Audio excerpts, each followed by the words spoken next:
তো এই হচ্ছে বিয়েবাড়ির ফাইনাল লুক।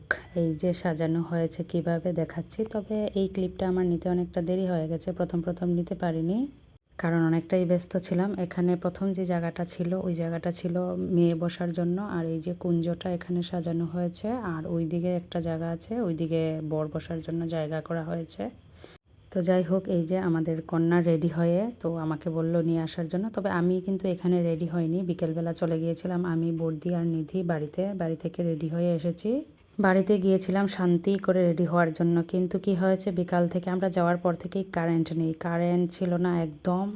আসলে দিনটা ছিল ফিরারথের দিন, তো রথের দিন আর ফিরারথের দিন নাকি কারেন্ট থাকে না, কারেন্টের একবার সমস্যা হয়েছিল কিনা তার জন্য। তো এখন গেট ধরার জন্য ব্যবস্থা করা হচ্ছে, কারণ বরযাত্রী আসার সময় হয়ে গেছে। তো দেখতে দেখতে বরযাত্রী এই যে এসে গেছে। তো ফিতাটা বাঁধা হয়েছে কিনা ঠিক মতো বুঝতে পারিনি, ধরে রেখেছে না বাঁধা হয়েছে। যাই হোক, এখন বর এসে গেছে, সবার দৌড়াদৌড়ি তাড়াহুড়া লেগে গেল। এই যে বরের বৌদি মানে কন্যার বৌদি এসে গেল মিষ্টি জল নিয়ে, তো বরকে খাওয়ানোর জন্য। কিন্তু বর তো মিষ্টি খাবেই না, আর আমরা সবাই নাচাতে ব্যস্ত ছিলাম। বিয়ে মানেই তো নাচা, আনন্দ করা, সব কিছু মিলিয়ে। তো এই যে হচ্ছে আমাদের বরমশাই, তো বরমশাই এসে গেছেন, এসে বসলেন। তো বরমশাইকে এখন মিষ্টি খাওয়ানো হবে, কিন্তু বরমশাই মিষ্টি খাবেন না। কত কষ্ট করে যে মিষ্টি একটু খাওয়ানো হয়েছে। মিতা তো প্রথমে খাওয়াচ্ছিল, চামচ দিয়ে খাওয়াচ্ছিল, তো পড়ে গিয়েছে, মানে মুখেই নেয়নি। তারপর আমি ট্রাই করলাম, তখনও মুখে নিইনি। আমি 2বার ট্রাই করলাম, মুখে নিইনি। তারপর মিতা কি করেছে, হাত দিয়ে খাইয়ে দিল একটু।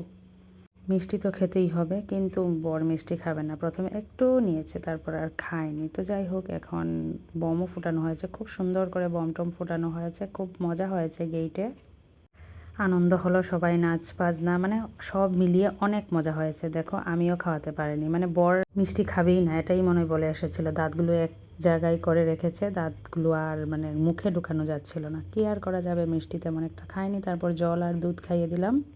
তারপর তো কি গেট ধরার জন্য সব কিছু বলা হচ্ছিল, কার কত লাগবে কি। যাই হোক, গেটে যা হয় আর কি। তারপর এই যে ফিতা কাটা হবে, তো এই নিয়ে আলোচনা হচ্ছিল। তো সবাই বলছিল এখন যেতে দাও, বাকি কথা পরে হবে। কিন্তু না, গেট তো এইভাবে ছাড়া যাবে না, গেট ভাড়া তো দিতেই হবে। তো যাই হোক, এইসব করে টরে অনেকটা আনন্দটা করলাম, এটাই তো হচ্ছে বিয়ের মজা। তো যাই হোক, বরকে ঢুকিয়ে এখানে বসিয়ে সব কিছু করে টরে আরও অনেক কাজ থাকে। তো আমরা এসে গেলাম, ভাবলাম ফুচকা আছে, কফি আছে, পকোড়া আছে, কিছু তো একটা খাই। তার জন্য এই যে আমি, বর্দি, মেজদি, নিধি সবাই এসে গেলাম কফি আর পকোড়া খেতে। আর এখানে মেজদি বলছিল শুধু খাওয়ার সময় ভিডিও করো, যখন কাজ করি তখন তো করো না। তো আমি বললাম কাজ করতে করতে ভিডিও করা যায় নাকি। তো যাই হোক, তারপর এই যে বিয়ে শুরু হয়ে গেল।